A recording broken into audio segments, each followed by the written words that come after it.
Kids and teachers are headed back to school, and more than a little bit worried, I think, but also full of hope. And so it raises the question of where our hope comes from and what we do when maybe things aren't feeling so hopeful. In our Hebrew scripture passage today, we find the prophet Elijah in just that kind of situation. The passage reads, "But he himself went a day's journey into the wilderness and came and sat down under a solitary broom tree. He asked that he might die. 'It is enough now, O Lord, take away my life, for I am no better than my ancestors.' He is hopeless. He is despondent. He even goes so far as to ask the Lord to take away his life. And we have to ask, how did things come to this point? Elijah has been in the midst of a pitched struggle against the rich and powerful of Israel. Just a few verses before, he has had his great triumph, his great success. He has conquered 900 prophets of Baal. It seems like the high point of his life, this man of accomplishments, this man of success. And yet here we are. The queen has sent her assassins after him, and he is fleeing for his life in the wilderness. Where once he was commanding, now he is cowering. Where once he was ferocious, now he is fleeing. Where once he was dominating, now we find him despairing. We have all had these moments in our lives. Times when an illness or a lost job or the loss of a relationship just feels like it cuts our legs out from under us, knocks us back. Some new realization about our life cracks us open and makes us reform our identity. It's the spiritual, psychological feeling equivalent of getting the wind knocked out of you. And they're hard moments. Difficult moments, but moments that create a space for grace to enter in. Because that hopelessness cracks through the shells we build around ourselves, the lies we tell ourselves, the thin veneer. It blows away the fog that clouds our vision. Too often we believe that life itself is under our control. That if we just work hard enough, plan well enough, grind hard enough in this city of hustle, that everything will be okay. And then our ego judges our lives by our careers and our friendships and our successes, by relationships, by a feeling of security and happiness. And it gives us a false sense of control. These hopeless moments actually dispel all of that. They wipe it away. It offers a glimpse past the artifice of our egos, and we stop being so sure of ourselves. We fall apart, but we fall into God. And if you have not had a moment like this in your life, I actually kind of hope you do. It sounds like a terrible thing to say, that I hope you have a despairing, awful, depressing moment, but there is a beauty in it, because it forces you to trust in something bigger, something beyond yourself. What I'm hoping for is not the despair or the depression. What I'm hoping for is the revelation for you of how easily our ego selves lie to us. How much you are a part of life and not simply master of it. I want this for you because when you lose yourself, there's an opportunity to get lost in God. The mystical tradition in Christianity actually prizes this experience. They give it terms like dark night of the soul, purgation, letting go. We forget ourselves in order to remember the presence. We suddenly trust not in our accomplishments, but in the mystery that is the ground of our very being. Think of the great hymn, "Riches I heed not, nor vain, empty praise. Thou, mine inheritance, now and always. Moments that make that hymn ring truer than you ever imagined. Now, in this story, Elijah's fate does not end with this moment of despair. He lies down to sleep, and an angel awakens him, offering him a hot cake and a jar of water. He eats and drinks, takes a nap, and there's another angel with more food. It's a bit of an angelic Uber Eats situation, a holy Grubhub. Divine DoorDash? Anyone? I could keep going. After this, he's ready to continue with his work. And Colleen actually preached on this text last year, and what she pointed out was that this is the holy power of a snack and a nap. Turns out we're not actually that much more complicated than a toddler, much as we might like to think so. Take a nap, eat something, drink a glass of water, move your body, go for a walk. Take 10 deep breaths. This is the starting point out of many of our most overwhelming and despairing situations. These are not radical suggestions, they are small steps, but small steps that are the foundation of great journeys. Small steps sustain us, and I think this is what Jesus is referring to when he says, I am your daily bread. He's not talking about, I am your grand feast once in a lifetime. I am your daily bread, that small moment of sustenance in the midst of a troubled time. The bread of life that gets us through the day. Because there is no time or place where we cannot go to Jesus in prayer and drink deep and be nourished from that source, that living water beyond all that we can imagine. Now, hopefully this is a useful and timely message for the parents and the teachers and the students out there. Everyone's feeling a little overwhelmed right now, and that makes sense. We just came through quite a year, and we're in the midst of a pandemic still, one that actually seems to be having an uptick with the Delta variant, and not one that's going away as we hoped. And it can seem overwhelming. It can seem too much to deal with as an individual, but maybe we need to find our first steps in one small thing at a time.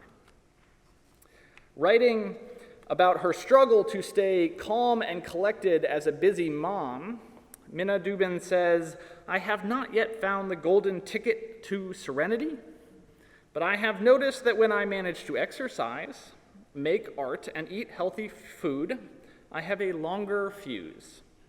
In toolbox lingo, these things fill up my patience cup. In Jesus lingo, it is I eat of the bread of life. So this morning, think about what gives you life, what gives you nourishment. Think about what gives you bread for the journey and how you can make small spaces for that in the middle of your daily routine. And then the other thing that I suggest you do is pick up your eyes and look for the angels all around you. And I'm not talking about pearly white beings floating in the air with wings, strumming harps, nice as that would be. The word angel in Scripture simply means messenger, and I don't see, looking out here right now, anything floating in the air, but I see a whole lot of messengers of God.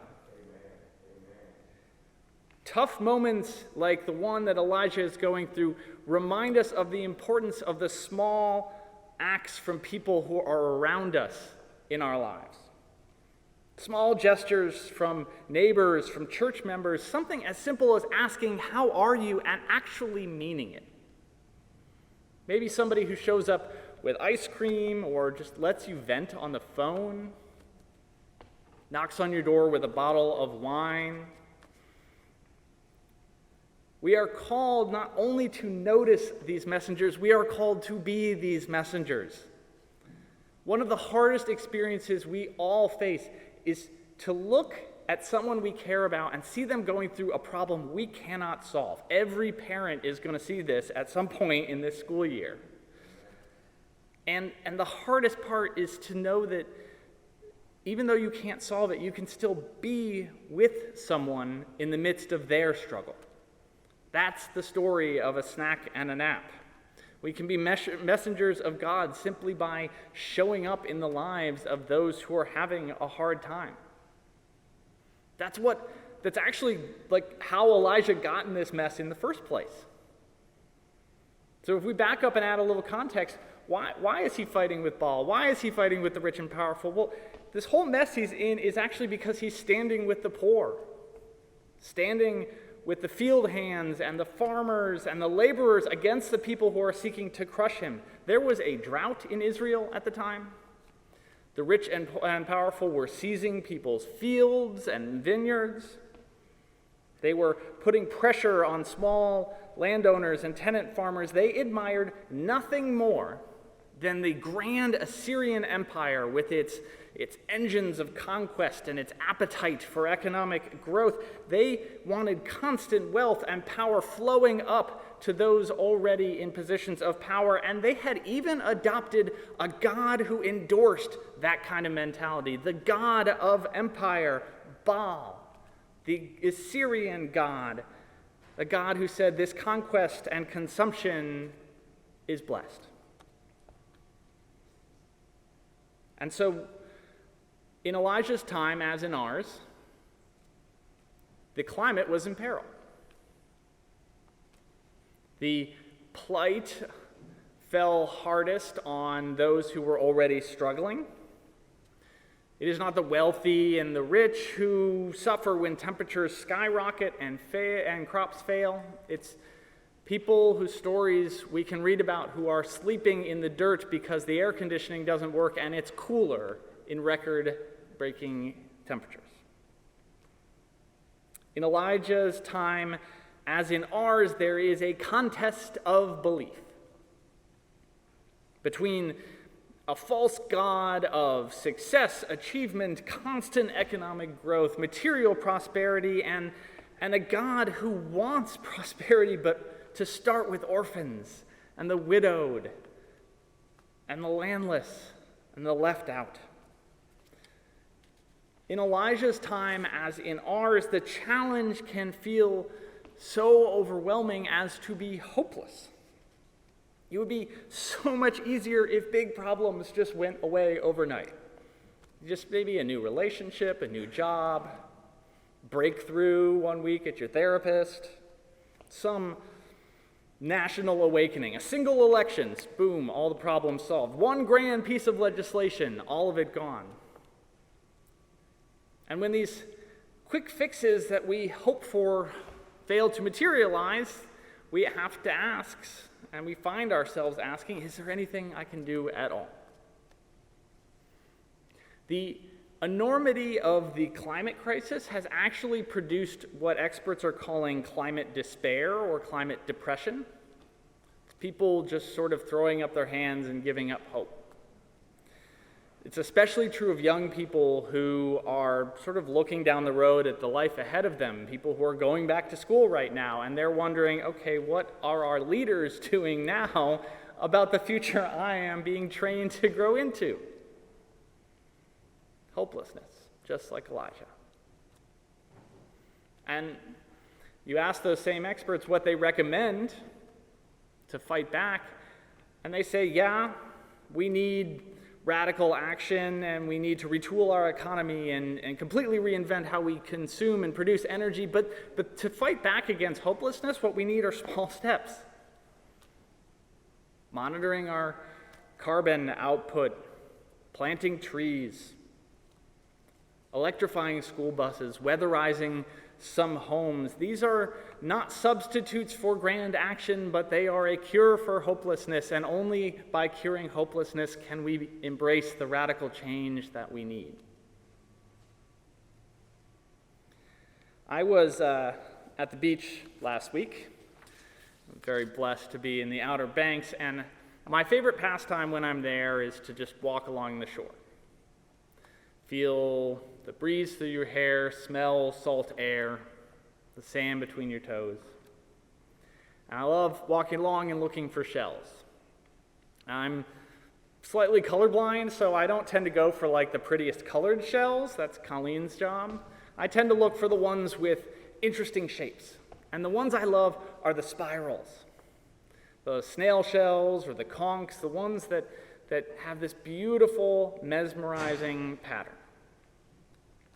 There is a mystery to this spiral pattern that repeats throughout the cosmos, a mystery that speaks to me of the majesty and wonder and inexpressibility of God behind all that we see. And if you hold up one of these shells and you look close enough, right at the center of the spiral, there's just a point. And if you zoomed in even further, you would just see what looked like a little line. It doesn't look like much. It doesn't look like the beginning of anything. It's just a small step. A small step like getting up and having breakfast and getting on the bus. Small step like doing one more reading for class. Small step like taking a nap, having a snack. But it adds up. These small steps add up until we have spirals emanating out to greater and greater change. Like people engaged in small acts collectively who together make up the pattern that is Christ. This pattern that is Christ overcoming the brokenness and the hurt and the pain, not only of human beings, but of all creation that is groaning in anticipation. Christ, the spiral, and each of us, the small step. We are called to be part of that hope, part of that pattern, even if it means one small step at a time, even if it means singing one song at a time.